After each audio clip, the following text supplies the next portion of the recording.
Hi, second graders. Today we're going to talk about introductions in nonfiction text. Sometimes we call it informational text because it is giving us lots of new information. So, first I would like to show you this and talk about what an introduction does. Introductions in nonfiction are at the beginning of the text or the book. The introduction gets the reader interested in the story. Sometimes we call it a hook. It gets the reader hooked into the book. Also, it tells the reader what the text will be about.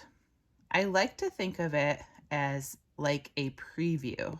You know, when you see a movie preview on TV and you get excited for the movie because it looks really good and it looks interesting, and it will show you some parts that are going to happen in the movie, but it doesn't tell you everything. So you get excited and you want to go to the theater and watch the movie or rent the movie at home.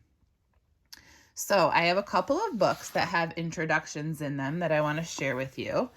The first one is called The First to Finish. So when I first looked at this book, I thought, oh, this must be about dirt bikes.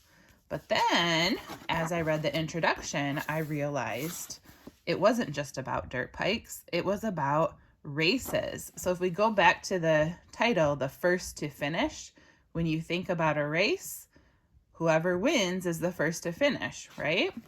So here is the introduction to this book. It says, races are competitions of speed, strength, and skill. Snowboard racers zoom down mountains. Bicycle racers pedal into the wind. Motocross racers fly through the mud. They all want to be the first to finish. And here we can see two race cars racing. So if we turn the page, it's going to start showing us different kinds of races. So here's a marathon race, wheelchair racing, swimming, bicycle race, triathlon, snowboard racing, motocross, stock car racing, there's the picture from the front, IndyCar racing, motorboat racing. Man, there's lots of different kinds of races that you can do, right? So the book is going to keep going on talking about different types of races that there are, and the reader can learn about all these different kinds of races. So if we go back to the introduction again, it told us a few of them. It told us snowboard, bicycle, motocross. It didn't tell us all of them that were in the book, but it gave us a little preview of 3 different ones and told us what races are.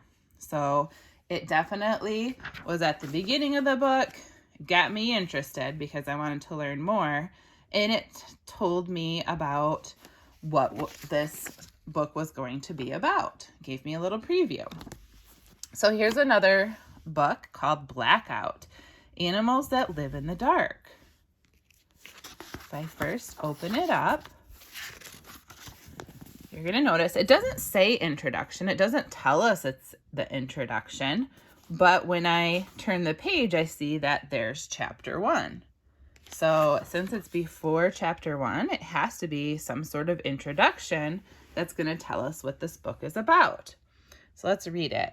It says, do you ever wonder what happens at night while you are asleep? When you are sleeping, many animals are busy. Some animals hunt at night.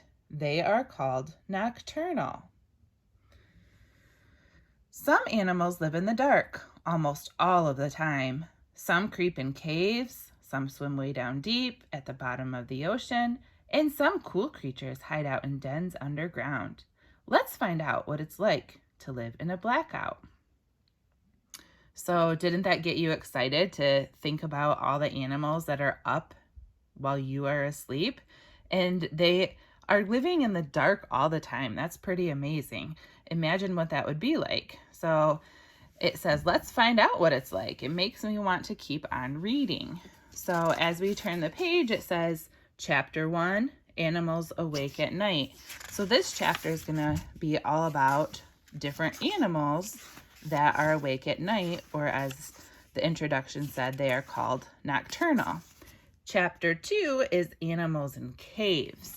Remember back here in the introduction, it said some creep in caves, and then it said some swim way down deep.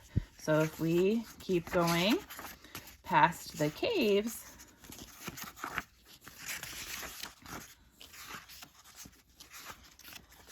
keep going, these are more caves. Look at those cool pictures. Chapter 3 is animals in the deep ocean. So here's all the creatures that live way down deep where it's dark. Look at that. It's like there's a light bulb on his tail. So cool. We keep going, and chapter 4 is animals underground. So then it's going to talk about animals that live under the ground, in tunnels, and in dens. So, and it keeps going. But if we look back at the introduction, okay, it said some swim deep down at the bottom of the ocean. Some hide out in dens underground. It didn't tell us which animals, but it told us that later in the story we were going to learn about those animals. So it was a little introduction that got us interested and gave us a preview of what we are going to read about.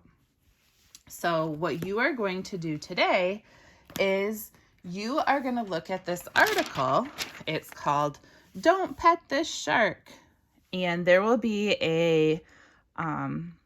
this will be posted for you in a picture form on Seesaw so that you can read through it and look at it. And what I want you to do is look for the introduction in this article. Where's the introduction? And I want you to circle it using your tools in Seesaw. All right, I know this is one of our first times using Seesaw, so do your best job. If you can't figure it out, tell an adult at home what the introduction is, or send a message to your teacher to tell us where that is or what the introduction starts with here. Okay, we'll also be talking about it at school. And then also, while you are doing your read to self today, I would like you to think about your book and if it has an introduction. Not every nonfiction book will have an introduction. Some of them do though. So see if you have a book that has an introduction and if it does these things. You're going to be writing an introduction for your informational books later this week. So keep a lookout for them so that you can use those as ideas for your introductions and get ideas about how to write them. We will talk about more ways to write introductions tomorrow. So have fun reading, and we'll see you later. Bye.